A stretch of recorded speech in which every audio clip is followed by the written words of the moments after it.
नमो नमः मित्रों, संस्कृत जीवनम में आप सभी का स्वागत है। हम लोग अपनी व्याकरण की कक्षा में उपस्थित हैं, जिसमें हम लोगों ने कल की कक्षा तक जो हमारे सूत्र थे अच संधि के, जो कि प्रकृति भाव संधि चल रही है, तो प्रकृति भाव संधि में जो हमारे सूत्र थे और सूत्रों में भी जो हमारा कल का हमने जो अंतिम सूत्र अध्ययन किया था वह था संबुद्धो साकल्य तावना से। इस सूत्र तक का अध्ययन कर लिया था और आज उससे आगे का जो सूत्र है मैं हूँ वो वा, इस सूत्र से हम लोग आज की कक्षा का आरंभ करते हैं। तो जो भी मित्र हमारे साथ लाइव जुड़ चुके हैं सभी लोग वीडियो की लिंक को शेयर कर दें, जिससे कि अधिक से अधिक लोग वीडियो के साथ लाइव आ सकें। साथ ही साथ जिन लोगों ने भी अभी तक चैनल को सब्सक्राइब नहीं किया, आप लोग चैनल को सब्सक्राइब अवश्य करें। तो आज हम पूरी कोशिश करेंगे कि हमारे जो अच संधि के बचे हुए सूत्र हैं उन सभी सूत्रों का अध्ययन आज की कक्षा में हम समाप्त कर दें। किंतु अगर कोई सूत्र रह जाता है तो हो सकता है कि उसको कल देखें। वैसे हम लोग आज की कक्षा में हमारी अच संधि को समाप्त करने का पूरा प्रयत्न करेंगे। तो आइए हम लोग देखते हैं हमारा जो अगला सूत्र है मैं वो वा। अब यह जो सूत्र है यह कैसा सूत्र है और यह क्या करता है, सबसे पहले हम इसको जानते हैं। तो जैसा कि हम लोग सभी जानते हैं यह जो सूत्र है हमारा वह क्या करता है, विधान करता है। तो विधान करने के कारण यह विधि सूत्र है। यह क्या करता है, यह सूत्र हमारा विधान करता है, इसलिए यह विधि सूत्र है। अब यह किसका विधान करता है आइए उसको जानते हैं। तो यहाँ आप देखते हैं लिखा हुआ है वो वा।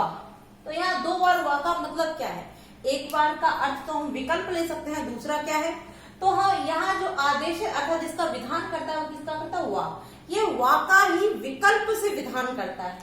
तो इसको लिख लेते हैं, यह वा का विकल्प से विधान करता है, विकल्प से विधान करता है। ठीक है, यह वा का विकल्प से विधान करता है। किसका करता है, वा का। और कैसे करता है, तो विकल्प से। इसीलिए यहाँ पर दो बार वा लिखा हुआ है, एक बार वो अर्थात वा और दूसरी बार वा लिखा है तात्पर्य विकल्प। तो ये वा का विकल्प से विधान करता है, किंतु कब करता है उसकी कोई ना कोई प्रक्रिया अर्थात कोई ना कोई आवश्यकता, कोई ना कोई नियम अवश्य होगा। तो आइए उसको भी जानते हैं। तो यहाँ सबसे पहले लिखा हुआ मैं, क्या लिखा है, मैं। अब ये मैं क्या है, यह है प्रत्याहार। कि मैं प्रत्याहार के पश्चात क्या आए, ओई। क्या आए हमारा, ओई। जब मैं प्रत्याहार के पश्चात ओई आए तब यह उसके अर्थात ओई निपात, ये ओई क्या है, यह निपात है। तो जब मैं प्रत्याहार के पश्चात ओई निपात आएगा और इसके पश्चात भी क्या हो, कोई अच हो, इसके पश्चात भी क्या हो, कोई अच हो, कोई अच हो, तो तब यह ओई के स्थान पर ही वा का विकल्प से विधान कर देता है। ठीक है, पहले क्या बोले कि मैं प्रत्याहार हो, उसके बाद में ओई आए और ओई के बाद भी क्या हो, अच हो, तब यहाँ इस ओई के स्थान पर ही इसके किसके, इस ओई के स्थान पर ही वा का विकल्प से विधान कर देता है। ठीक है, अब यहाँ इतना हम लोगों ने अर्थ जान लिया है। तो आइए अब चलते हैं हम सीधे इसके उदाहरण की ओर, क्योंकि जो परिभाषा से समझ में नहीं आता है वह हमें जब हम उदाहरण देखते हैं तो और अच्छे से क्लियर हो जाता है। तो वैसे तो मुझे पूरी उम्मीद है कि यहाँ आपको समझ में आ गया होगा कि मैं प्रत्याहार के बाद जब ओई आए और उसके पश्चात कोई अच आए तब इस ओई के स्थान पर ही वा का विकल्प से विधान करने वाला सूत्र है। तो वो कौन सा है, मैं वो वा। ठीक है, अब लिखते हैं हम इसका उदाहरण। जैसे आइए देखते हैं, किम, किम, इसके बाद हमारा आ गया है ओई, किम ओई, और उसके बाद हमारा आ जाएगा कोई अच, जैसे उक्तम, उक्तम। ठीक है, किम ओई उक्तम, यह हमको यहाँ प्राप्त हो जाता है। तो अब हम देखते हैं हमारा नियम यहाँ लागू होता है या नहीं। तो पहले यह कह रहा कि मैं प्रत्याहार, तो यहाँ हमने देखा कि माँ हमारा मैं प्रत्याहार यहाँ पर आया है। उसके बाद क्या है, उई, तो हमको उई भी प्राप्त हो जाता है। और उसके बाद क्या आना है, अच। तो जो हमारा द्वितीय पद है इसका पहला जो प्रथम वर्ण है वो क्या है, हमारा अच है। तो यहाँ तीनों नियम अर्थात इस सूत्र के द्वारा जो नियम बताए गए हैं वह हमको इस उदाहरण में सब कुछ प्रस्तुत दिख रहा है।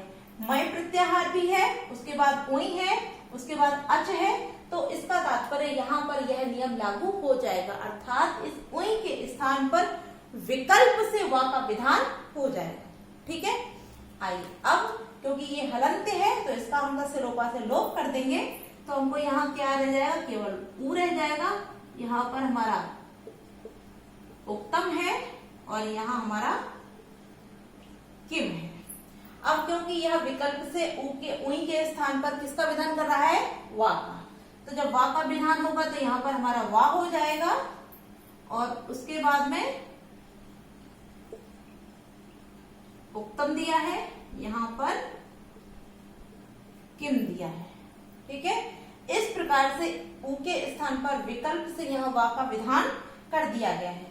जब यहाँ वा का विधान कर दिया है, अब हम इसको क्या करेंगे, अब हम इसको जोड़ देंगे। तो जब हम जोड़ेंगे तो यहाँ क्या हो जाएगा हमारा, क्योंकि माँ जो है वो व्यंजन के रूप में ही प्रस्तुत है, तो यह हलंत है तो हलंत ही रहेगा। उसके बाद वा है और वा के बाद में यहाँ स्वर दिया है, तो यहाँ क्या हो जाएगा वो, और उसके बाद में वक्तम, किम वक्तम। तात्पर्य किम धन उई धन उक्तम का जो रूप बनेगा क्या बन जाएगा, किम वक्तम।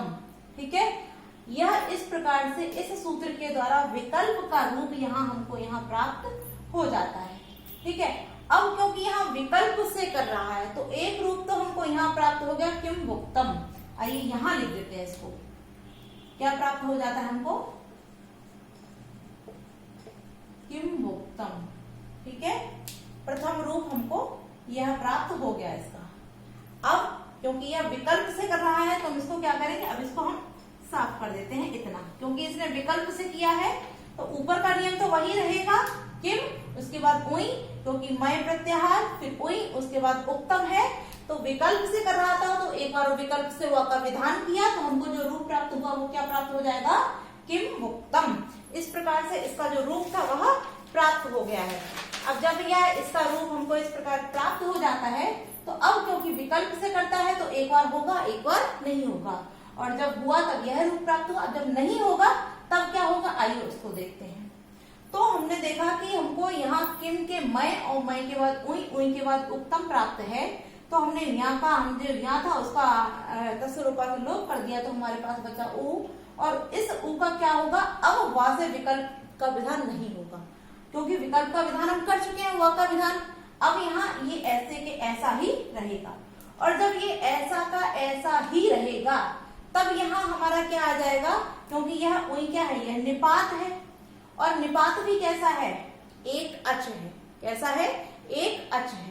तो जब एक अच है तो निपात एका जनांक सूत्र आकर, क्या, निपात एका जनांक, यह सूत्र आकर क्या करेगा, इस निपात की प्रग्रह संज्ञा कर देगा। कौन सा सूत्र आकर, निपात एका जनांक। ठीक है, इस निपात एका जनांक ने आकर इस ऊ की कौन सी संज्ञा कर दी, प्रग्रह संज्ञा। अब यह निपात भी, इसकी निपात संज्ञा किससे हुई है, तो चादेव असत्वे जो सूत्र था उससे इस ऊ की निपात संज्ञा हुई, और निपात एका जनांग से इस ऊ की प्रग्रह संज्ञा हो गई। और जब इसकी प्रग्रह संज्ञा हो जाएगी तब पुनः कौन सा सूत्र आ जाएगा, तब यहाँ आ जाएगा हमारा प्लुत प्रग्रह अचि नित्यम। तो पुनः यहाँ पर हमारा प्लुत प्रग्रह अचि नित्यम सूत्र आएगा, और वह क्या करेगा, वह यहाँ पर इस ऊ की प्रग्रह संज्ञा होने के कारण और उसके बाद यहाँ ऊ अच होने के कारण यहाँ नित्य प्रकृति भाव हो जाएगा। तो क्योंकि माँ है, व्यंजन के मूल रूप में है, और उसके बाद स्वर है, तो यह ऊ किस पे लग जाएगा, इस माँ पर। तो किम हो गया, यहाँ हमारा उत्तम है। अब वैसे तो हम देखते हैं कि ऊ के बाद ऊ आ रहा है, देखिए आप, ऊ के बाद ऊ है, यहाँ भी ऊ है और यहाँ भी ऊ है। तो ऊ के बाद जब ऊ, अर्थात जब अका सवर्णे, अर्थात अक के बाद जब उसका सवर्णी आता है तो वह अका सवर्णे से दीर्घ संधि हो जाती है, किंतु इस निपात एका जनांग ने इस ऊ की क्या कर दी, प्रग्रह संज्ञा कर दी। जब इस ऊ की प्रग्रह संज्ञा हो गई तब यहाँ दीर्घ स्वर संधि अका सवर्ण दीर्घ का जो हमारा सूत्र है उसका यहाँ पर विधान नहीं होगा, और जब नहीं होगा तब यहाँ प्लुत प्रग्रह अच नित्यम सूत्र ने आकर क्या किया, इस जो कि प्रग्रह संज्ञा ऊ है इसमें प्रकृति भाव किया। तब हमको जो जब प्रकृति भाव करेगा तब जो इसका रूप बन जाएगा वो क्या बन जाएगा, किमु उक्तम। तब यहाँ पर हमको जो इसका द्वितीय रूप प्राप्त होगा वह किमु उक्तम ही प्राप्त होगा। अर्थात किम उई उक्तम के जो रूप बनेंगे वह दो बन जाएंगे, एक किम उक्तम एक किम उक्तम। ठीक है, अब इसको साफ कर देते हैं और आइए इसके प्रश्नों को देखते हैं। इसको हम हटा देते हैं, अब देखते हैं हम इसके प्रश्न। तो यहाँ किम उई उक्तम, पहले तो इसको हम सूत्र को देखते हैं। प्रश्न आपसे पूछा जा सकता है कि मैं ऊ वो वा यह कैसा सूत्र है, तो यह विधान सूत्र है। किसका विधान करता है, तो जो मैं प्रत्याहार के बाद जब वही आए तो वा का विधान करता है। किसका, वा का विधान करता है, किंतु विकल्प से। ठीक है, और जब विकल्प से करता है तो हमको दो रूप प्राप्त होंगे, एक किम उक्तम हो जाएगा और एक किम उक्तम हो जाएगा। ठीक है, एक किम उक्तम होगा और एक किम उक्तम हो जाएगा। तो जब दोनों रूप प्राप्त होंगे तो यह जो हमारा किम धन उक्तम यह रूप बना है, ये किससे बना है, तो यह हमारा जो रूप बनेगा वो प्लुत प्रग्रह अचिनित्यम से बनेगा, अचिनित्यम से बनेगा। और दूसरा जो रूप बनेगा वो किससे बन जाएगा, मैं वो वा सूत्र से बन जाएगा। ठीक है, तो यहाँ आपसे प्रश्न पूछा जा सकता है कि ये इसके जो दोनों में से कौन सा रूप शुद्ध है। नीचे ऑप्शन होंगे, एक किमुक्तम, दूसरा किमुक्तम, तीसरा दोनों और चौथा कोई नहीं। तो आप कौन सा लगाएंगे, सी ऑप्शन, अर्थात दोनों रूप। ठीक है, इतना यह समझ में आ गया होगा। आइए अब बढ़ते हैं अपने अगले सूत्र की ओर।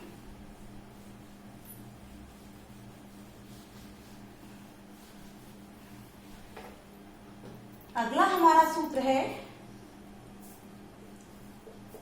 Eco असवर्णे, eco असवर्णे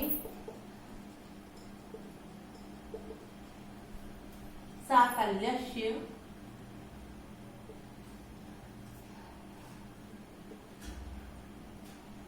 ह्रस्वश्च eco असवर्णे साकल्यस्य ह्रस्वश्च। अब जैसा कि यहाँ नाम दिया है साकल्यस्य, तो यह सूत्र जो है वो पाणिनि ने तो नहीं कहा है, तो किसने कहा है, तो यह जो सूत्र है यह साकल्य मुनि ने कहा है। और जैसा कि हम सभी जानते हैं, चाहे हम अगर हम अपनी बात करें तो चाहे पाणिनि के द्वारा कहे हुए सूत्र हो, चाहे किसी अन्य महर्षि के द्वारा या मुनि के द्वारा कहे हुए, हम सभी को सम्मान देते हैं। और हमारे साथ साथ पाणिनि ने भी सभी ऋषियों को, जो उनसे पूर्ववर्ती मुनि रहे हैं, उन सभी को अपने ग्रंथों में सम्मान दिया है। तो आइए अब देखते हैं यह जो हमारा सूत्र है यह क्या करता है और यह क्या कहता है। तो इको असवर्णे साकल्य ह्रस्व से जो सूत्र है यह विधान करता है। क्या करता है, विधान करता है। इस कारण यह विधि सूत्र हो जाता है। यह कैसा सूत्र हो गया, विधि सूत्र हो गया। अब यह विधि सूत्र किसका विधान करता है, तो यहाँ लिखा हुआ ह्रस्वश्च, अर्थात यह ह्रस्व का, किसका, ह्रस्व का विकल्प से विधान करता है। किससे, विकल्प से। यह विधान करता है किंतु ह्रस्व का विकल्प से विधान करता है। ठीक है, अब यह विकल्प से विधान करता है तो तात्पर्य इसका कोई नियम भी अवश्य होगा। तो यहाँ लिखा हुआ हमारा इको असवर्णे, क्या लिखा है, इको, तो एक के बाद क्या आए, यदि असवर्ण, असवर्ण, ठीक है, यदि एक के बाद कोई असवर्ण आए तो शाकल्य मुनि का कहना है कि वहां उसकी ह्रस्व संज्ञा किससे हो जाए, अर्थात ह्रस्व का विधान विकल्प से हो जाएगा। तब वहां विकल्प से ह्रस्व होगा, किससे, विकल्प से ह्रस्व। ठीक है, पहले एक आए उसके बाद असवर्ण आए तब वहां विकल्प से ह्रस्व हो जाएगा। यह कौन कहता है, हमारे शाकल्य मुनि कहते हैं। तो आइए अब देखते हैं इसके उदाहरण को। जैसे, और यह इक भी कैसा होगा, तो यह इक भी हमारा पदांत होगा, अर्थात पदांत इक के बाद। तो इसका उदाहरण देखते हैं, जैसे चक्री धन अत्र। तो यहाँ उदाहरण है चक्री धन अत्र। अब यहाँ चक्री में क्या है, यह पहले तो पद है और उसमें भी क्या है, ई आया है। तो चक्री में ई आया है और उसके बाद क्या है, असवर्ण। तो यहाँ अगर देखते कायदे में, तो यहाँ ई के बाद आ आया है, तो यहाँ पर इको यड़ची सूत्र लगना चाहिए था, किंतु इको सवर्ण साकल्य से ह्रस्व से च, जो हमारे शाकल्य मुनि ने कहा, उन्होंने कहा कि विकल्प से यहाँ ह्रस्व होगा, यहाँ इको यड़ची नहीं लगेगा। तो जब विकल्प से होगा तब यहाँ हमारा क्या बन जाएगा, चक्री अत्र। ठीक है, चक्री अत्र बन जाएगा किसके अनुसार, इको सवर्ण साकल्य से ह्रस्वश्च। अब क्योंकि विकल्प से हो रहा है, तो यह तो हमारा रूप जो बना वो इस सूत्र से बन जाता है। ठीक है, अब क्योंकि विकल्प से बनेगा तो यह बन गया, और इसको ऐसे ही एक बार छोड़ देगा, एक बार बनेगा एक बार छोड़ देगा। तो जब छोड़ देगा तब क्या करेंगे हम इसको, तो यहाँ से हमने चक्री से क्या निकाला, ई निकाला यहाँ से, और ई के बाद यहाँ क्या है, असवर्ण, जो कि अत्र आया है। तो ई के स्थान पर क्या आदेशित हो जाता है, इको सवर्ण, सॉरी इको यड़ची में। तो जैसा कि हम स्थानीय अंतरतमा से देखते हैं कि ई के स्थान पर या आदेशित हो जाता है, तो यहाँ क्या हो जाएगा हमारा, या आदेशित हो जाएगा। यहाँ हमारा अत्र है, यहाँ हमारा चक्र है। अब यहाँ जो कि सूत्र लगा, कौन सा लगा है, तो यहाँ इको यड़ची सूत्र लग गया। कौन सा लगा हमारा, इको यड़ची सूत्र लगा। और इस इको यड़ची ने क्या किया कि इस ई को या आदेशित करके यहाँ पर वृद्धि सॉरी यड़ संधि का विधान किया। तो यहाँ हमारा जो रूप बन गया वो क्या बन गया,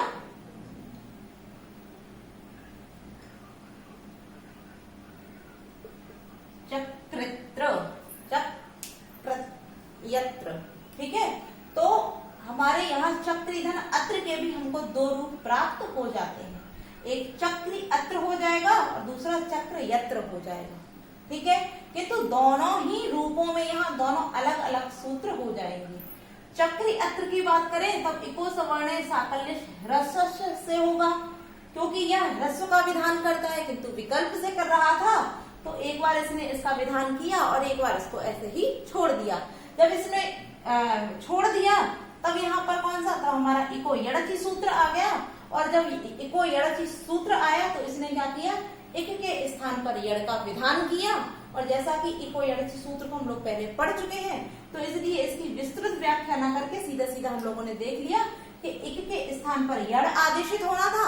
तो यहाँ हमने स्थानीय अंतरतमा सूत्र को लगाया, जिससे कि उच्चारण स्थान देखा। और ई के साथ जो उच्चारित होता है, अर्थात ई जिसका उच्चारण स्थान है तो उसका ही उच्चारण स्थान होता है या का। तो ई के स्थान पर जो आदेशित हुआ वो क्या हो गया, या आदेशित हो गया। तो हमारा जो रूप बन जाएगा वो चक्रयत्र बन जाएगा। ठीक है, तो इस प्रकार से इको यड़ची से हमको चक्रयत्र प्राप्त होगा और इको सवर्ण साकल्य से ह्रस्व से चक्रीधन चक्री अत्र प्राप्त हो जाएगा। ठीक है, यह सूत्र भी आपका क्लियर हो गया होगा। अब बढ़ते हैं अपने अगले सूत्र की ओर। अगला जो हमारा सूत्र है वह है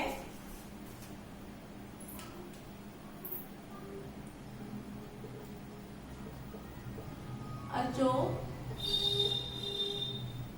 रहाभ्याम द्वय। अचो रहाभ्याम द्वय। अब यह सूत्र क्या करता है, तो यह भी विधान करता है और विधान करने के कारण यह विधि सूत्र है। ठीक है, जो संज्ञाएं करते हैं वह संज्ञा सूत्र है, जो केवल परिभाषा करता है वह परिभाषा सूत्र होता है, जिसका संपूर्ण सूत्रों पर अधिकार होता है वह अधिकार सूत्र होता है, और जो विधान करता है वह विधान विधि सूत्र होता है। तो यह हमारा विधान करता है। अब किसका विधान करता है, तो यहाँ अंत में दिया हुआ है हमारा द्वय। द्वय से तात्पर्य द्वित्व का, द्वित्व का विधान करता है, द्वित्व का। किंतु यह भी कैसे करता है, यह भी विकल्प से करता है। तो द्वित्व का विकल्प से विधान करता है, विकल्प से विधान, ठीक है। द्वित्व का विधान करता है किंतु विकल्प से। इस चीज को अवश्य ध्यान रखिए। आप लोग नोट्स बनाते होंगे तो बहुत ही अच्छी बात है, हम पढ़ाते जा रहे हैं, आप लोग साथ ही साथ नोट्स बनाते चलिए। और यदि एक बार में आपको समझ में नहीं आता है तो आप वीडियो को रिवाइज करके देख सकते हैं, दोबारा पुनः देख सकते हैं, और साथ ही साथ नोट्स बनाते चलिए, जिससे कि आपकी परीक्षा में आप सभी के लिए बहुत ही महत्वपूर्ण होगी और आपको आवश्यक अर्थात नियमित रूप से सफलता की ओर ले जाएगी। तो हम लोगों ने जाना कि अचोरहाभ्याम द्वय जो हमारा सूत्र है ये विधान करता है और द्वित्व का विकल्प से विधान करता है, ठीक है। कब करता है तो आइए इसको भी देखते हैं। तो यहाँ बोल रहे हैं कि अच हो और अच के बाद क्या हो, रा हो या हा हो। यहाँ दो वर्ड बोले हैं, जैसा कि हमारे सूत्र में ही अच हो, अच के बाद रा या हा हो, और इससे परे क्या हो, इससे परे यर हो। इससे परे यदि यल प्रत्याहार का कोई वर्ण हो, अच हो, अच के बाद रा या हा हो, और इसके बाद भी यल प्रत्याहार का कोई वर्ण हो, तब वहां पर यहाँ द्वित्व का विधान हो जाएगा, विकल्प से द्वित्व हो जाएगा, विकल्प से द्वित्व हो जाएगा, ठीक है। तो आइए अब देखते हैं इसके उदाहरण को। जैसे गौरी धन आओ, गौरी धन आओ। अब यहाँ सबसे पहले इसको भिन्न भिन्न करते हैं, यहाँ भिन्न भिन्न करते हैं। तो यहाँ गौर और यहां से निकला हमारा ई, क्या निकला ई, यहाँ क्या है आओ। तो ई को जैसे कि अभी हम लोगों ने इको यड़ची सूत्र पढ़ा था, तो ई को या आदेशित हो जाएगा। तो यहाँ हमारे पास क्या हो जाएगा, गौर, ई को या आदेशित हो गया, उसके बाद क्या हो जाएगा आओ। आइए अब देखते हैं इसके नियम को। यहाँ पहले बोले अच, तो इस गौर में देखिए, इस गौ में औ है, अच है या नहीं है। इस गौ में क्या है, अच है, अच के बाद रा है, और रा के बाद यर प्रत्याहार का वर्ड या है, ठीक है। अच है, अच के बाद रा है, और रा के बाद यर प्रत्याहार है। तो यहाँ पर हमारा जो अचोरहाभ्याम द्वय सूत्र था, इसने जो भी नियम बताए वो हम सबको यहाँ पर प्राप्त हो जाते हैं। जब सारे नियम हमको यहाँ मिल जाएंगे तब यहाँ पर क्या हो जाएगा, द्वित्व का विधान हो जाएगा। और किससे होगा, विकल्प से होगा। तो जब विकल्प से होगा तो हम क्या करेंगे, इसको, इसका द्वित्व का विधान कर रहे हैं। तो गौर या है, इस या को ही द्वित्व होगा, तो या यहाँ द्वित्व हो गया। उसके बाद में क्या है, आओ है, उसके बाद आओ है। अब हम क्या करेंगे, जैसा कि हमको द्वित्व का विधान करना है, विकल्प से करना है, तो एक बार करेगा एक बार नहीं करेगा। जब इसने द्वित्व कर दिया है तो हमको इस प्रकार से इसका रूप प्राप्त हो गया है। और जब इस प्रकार से हमको प्राप्त हो गया, अब हम क्या करेंगे, इसको केवल जोड़ देंगे, इसको जोड़ देंगे। तो यहाँ गौ, उसके बाद या है, और या के बाद औ है, तो यहाँ इस पर लग जाएगा, और जो कि रा आधा था तो यहाँ गौर्यो। इस प्रकार से इसका रूप हमको प्राप्त हो जाता है, एक रूप हमको यह प्राप्त हो जाएगा। किंतु किससे प्राप्त हुआ है, या विकल्प से प्राप्त हुआ है। जब विकल्प से हुआ है तो एक बार तो इसने यहाँ द्वित्व किया तो हमको ये मिला, और एक बार इस जब द्वित्व नहीं करेगा तो केवल इतना ही छोड़ देगा, और जब इतना छोड़ देगा तब क्या बनेगा, यहाँ गौ है, उसके बाद या रा आधा है तो ये आगे पहुंचेगा, तो इसके बाद या है तो ये हमको य। एक बार गौर्यो प्राप्त हो, एक बार गौर्यो प्राप्त होगा। तो यहाँ हमको यहाँ इसके दोनों रूप प्राप्त हो जाएंगे। तो जहां जहां भी विकल्प से हो रहा है आप लोग ध्यान रखिए, क्योंकि जहां जहां विकल्प हो रहा है वहां वहां उसके दो दो रूप हमको प्राप्त हो रहे हैं। और जब दो रूप प्राप्त हो रहे हैं तो दोनों ही रूपों में से कोई सा भी परीक्षा में पूछा जा सकता है। तो इस प्रकार से हम आप लोग देख लीजिए, जब यहाँ द्वित्व हुआ तो अचोरहाभ्याम द्वय सूत्र ने विधान किया, किंतु जब यहाँ द्वित्व नहीं होगा तब यहाँ कौन सा सूत्र लगेगा, तब यहाँ यह जो रूप हमारा बनेगा यह इको यड़ची से बनेगा। किससे, इको यड़ची, अर्थात इसका जो यह रूप बना गौर्यो या इको यड़ची से बनेगा। जब द्वित्व का विधान करके गौर्यो बनेगा तब यहाँ अचोरहाभ्याम द्वय सूत्र से बनेगा। ठीक है, तो यह आपको समझ में आ गया होगा। आइए अब चलते हैं जैसा कि हमारा अच संधि का अंतिम सूत्र, क्योंकि हम लोगों ने अच संधि के संपूर्ण सूत्रों का अध्ययन कर लिया है लघु सिद्धांत कौमुदी के अनुसार। अब जो अच संधि का हमारा अंतिम सूत्र रह गया है, आइए उसको भी देख लेते हैं और आज हम लोग हमारी जो अच संधि है उसको समाप्त करते हैं। तो जो इसका अंतिम सूत्र है वो क्या है?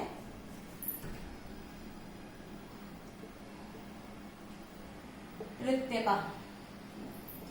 अंतिम सूत्र है वो कैसा है? रिक्त्यका है। आइए अब जानते हैं रिक्त्यका जो हमारा सूत्र है यह क्या करता है। यह रिक्त्यका जो सूत्र है यह कहता है कि यदि पहले क्या हो? अक हो। पहले क्या हो? अक हो और अक से परे क्या हो? यदि ऋकर।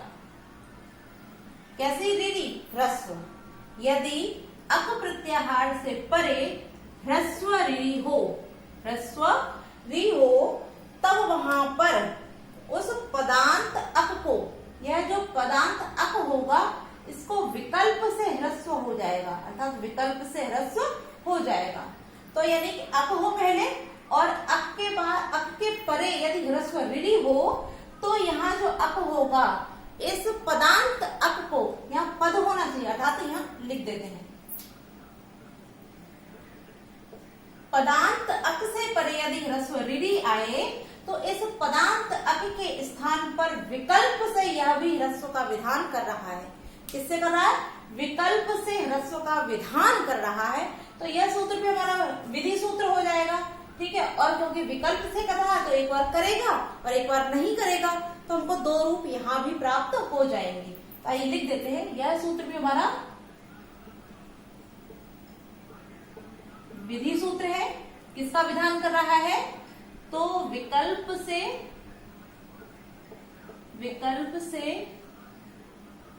ह्रस्व का विधान, ठीक है। विकल्प से ह्रस्व का विधान कर रहा है, इस कारण यह सूत्र भी हमारा विधि सूत्र हो जाता है। और किसका विकल्प से ह्रस्व करेगा? तो पदांत अक के बाद यदि ह्रस्व ऋ आती है तो इस पदांत अक के स्थान पर यह विकल्प से ह्रस्व कर देगा, ठीक है। अब देखते हैं हम इसके उदाहरण को। तो जैसे ब्रह्मा धन ऋषि, ब्रह्मा धन ऋषि। अब देखते हैं यहाँ पर पहले जो पद है, पहले ब्रह्मा क्या है? पद है और पद के अंत में क्या आया? अक आया है। तो इस ब्रह्मा में क्या है? आ है, ठीक है। और उसके बाद में यहाँ क्या आ गया? इसका री आ गया, ठीक। तो यहाँ जो नियम यह बता रहा था कि पदांत अक आए उसके बाद ह्रस्व ऋ आए तो इस पदांत अक के स्थान पर विकल्प से ह्रस्व हो जाएगा। और जब विकल्प से ह्रस्व होगा तब यहाँ क्या बन जाएगा? तो यह रूप हमारा बन जाएगा ब्रह्म ऋषि, ठीक है। इस प्रकार से यहाँ पर हमको ब्रह्म ऋषि रूप प्राप्त हो जाएगा, ठीक है। तो क्या रूप बना? ब्रह्म ऋषि। इस प्रकार से यह हमको प्राप्त हो गया है, ठीक। अब क्योंकि इसने विकल्प से किया है, किससे किया है? विकल्प से, तो इसने रिक्त्यका का जो कार्य था इसने यहाँ कर दिया और इसको फिर यहाँ का यही छोड़ दिया। क्योंकि यह विकल्प से करेगा तो एक बार करेगा और एक बार नहीं करेगा, तो एक बार इसने किया और यही छोड़ दिया। अब जब छोड़ दिया इसको तो हमारे पास पुनः बचा हुआ है, तब हम क्या करेंगे? तो इस ब्रह्मा से हमने यहाँ हा से क्या निकाला? आ निकाला। आ के बाद क्या आया है? यहाँ ऋ आया है। तो यहाँ हमारा कौन सा सूत्र लग जाता है? तो आपने सूत्र पढ़ा है आद गुणः। कौन सा सूत्र पढ़ा है यहाँ पर? आद गुणः। और आद गुणः सूत्र हमारा क्या कहता है कि यदि अच के आ के बाद यदि कोई अच आता है तब उसके स्थान पर गुण हो जाता है। तो यहाँ आ के बाद हमारा ऋ आया है तो यहाँ गुण होगा। अब गुण में क्योंकि हम लोगों को ऋषि नहीं मिलता, क्योंकि हम क्या देखते हैं? फिर स्थाने अंतरतमा से उच्चारण स्थान देखते हैं। तो इसका उच्चारण स्थान कंठ हो गया और इसका उच्चारण स्थान मूर्धा हो गया। और जो गुण संख्यक वर्ण होते हैं वो कौन से होते हैं? आ, ए, ओ। यहाँ पर हमको मूर्धा, कंठ और मूर्धा कहीं भी प्राप्त नहीं होती है। जब कहीं भी हमको यहाँ कंठ मूर्धा प्राप्त नहीं होगी तब हम यहाँ कौन सा सूत्र लगाएंगे? तो हम यहाँ र प्रत्याहार का प्रयोग करेंगे उरण रपरह सूत्र से। कौन सा? ओरड रपरा, ओरड रपर, ओरड रपरा सूत्र लगाएंगे और उससे यहाँ पर र प्रत्याहार लेकर आएंगे, जिसके अंतर्गत आते हैं हमारे दो वर्ण, एक र और एक ल। अब क्योंकि यहाँ गुण करना है तो यहाँ से हमने इसको कंठ को लिया तो हमारा आ गया कंठ, क्योंकि यहाँ भी है तो हमने कंठ ले लिया। यहाँ हमने मूर्धा दिया तो यहाँ क्या हो गया, इसका मूर्धा होता है रा का, तो यहाँ अर शब्द हमको प्राप्त हो गया। क्या प्राप्त हुआ? अर। इसको साफ कर देते हैं तो यहाँ हमको जो प्राप्त हो जाएगा वो क्या हो जाएगा? अर प्राप्त हो जाएगा। उसके बाद क्या है, यहाँ पर शी बचा हुआ है, यहाँ हमारा ब्रह्म है, ब्रह्म है। अब हम इसको संधि कर देंगे, अच्छा अर्थात जोड़ देंगे, तो ब्रह्म में यहाँ हमारा लज्य, उसके बाद आ है तो यहाँ ब्रह्म संपूर्ण हो जाएगा। क्या हो गया? हमारा ब्रह्म हो गया। और रा के बाद शी है तो यहाँ हमारा शी यहाँ पहुंच जाएगा, तो अर्थात जो हमारा रूप बना क्या बन जाएगा? ब्रह्मर्षि। तो एक हमारा ब्रह्मर्षि प्राप्त हुआ, दूसरा ब्रह्मर्षि प्राप्त हुआ। तो यहाँ जो ब्रह्मर्षि प्राप्त हो जाएगा हमको, वो किससे प्राप्त होगा? यहाँ वृत्तिकः से। आइए लिख देते हैं, यहाँ ब्रह्मर्षि जो प्राप्त हुआ वह वृत्तिकः से प्राप्त हुआ, या ब्रह्मर्षि जो प्राप्त हुआ वह आद गुणः से प्राप्त हुआ। ठीक है, तो इस प्रकार से यहाँ ब्रह्मर्षि के भी हमें दो रूप प्राप्त हो जाते हैं, जो कि अलग अलग सूत्रों के द्वारा होते हैं। तो आज हम लोगों की जो अच संधि थी लघु सिद्धांत कौमुदी अनुसार, उसके संपूर्ण सूत्रों का अध्ययन हम लोगों ने कर लिया है और आज अच संधि समाप्त हो गई है। अब हो सकता है कि एक दो दिन बीच में हम व्याकरण की कक्षा में गैप करें, बाकी की आपको साहित्य की कक्षा प्रतिदिन मिलती रहेगी। तो आज के लिए हम लोग इतना ही रखते हैं, और आप सभी को वीडियो अच्छी लगी तो वीडियो को लाइक अवश्य करें। तो आज के लिए इतना ही मित्रों, नमो नमः।